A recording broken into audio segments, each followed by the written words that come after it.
Hey guys, today I want to share with you a technique that I came up with that increases your bench press and also show you guys how I bench press. Every bar used on bench will have a smooth center and a smooth ring found in the knurling. Everyone has a different way of gripping the bar. I personally prefer suicide grip, but I don't recommend using it unless you are experienced. I grip a little closer than most people, using my thumb at the start of the knurling to measure out my hand placement. Some people prefer a wider grip, putting their pinky or middle finger on the smooth portion located within the knurling. Now, to show you the technique I invented. This technique helps people find their natural starting position for maximum strength output. To perform this technique, I want you to find a wall and push it down, even if you know it cannot be done. While performing this, make note of your hand placement. How wide is it? Are your elbows flared out, or are they more tucked in? You have now found your natural starting position. Time to bench. Your legs are crucial to stabilizing your body during a bench press. Before leaning back, ensure your knees are apart and not close together. You can see me building tension in my form before moving to a flat position. After I'm laying down, I place my hands evenly apart before tightening my grip. Grip the bar as if you were attempting to bend the bar outward, keeping your wrist neutral. Next, I form my bridge. I pull myself towards the bar before I dig my shoulder blades back down into the bench. I'm regaining any tension I may have lost.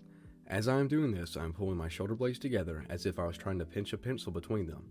Now with my upper body braced and tight, I pull my hips in, causing my knees to drop lower than my hips. This prevents my glutes from coming off the bench and solidifies my base. Remember not to let your feet come off the ground, as they should remain flat on the floor, and you should drive through your heels. Finally, I unrank the weight. After this, I stabilize the bar before beginning the lift. Then I take a deep breath in to brace my core.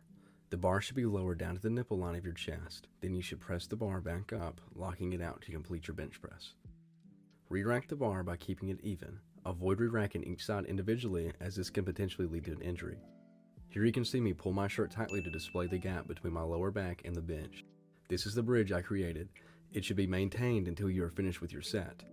As you are bench pressing, keep the bar even, making sure it is not tilted lower on one side. The bar pass should remain the same on the descent as well as the ascent. Helpful tips.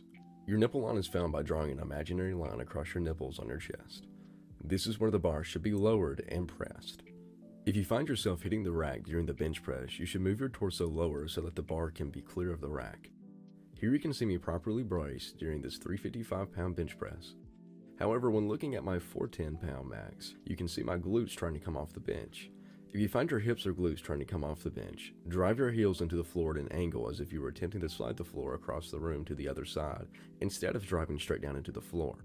A closer grip bench press is going to utilize more triceps and shoulders than a wider grip, while a wider grip will work the chest more and relieve some strain on your triceps and shoulders. It is important to keep this in mind while training, especially if you have any old injuries. I hope you learned something new from watching this video. If you have any questions, feel free to comment them down below. Also, check the description to follow me on my socials to see my fitness progress.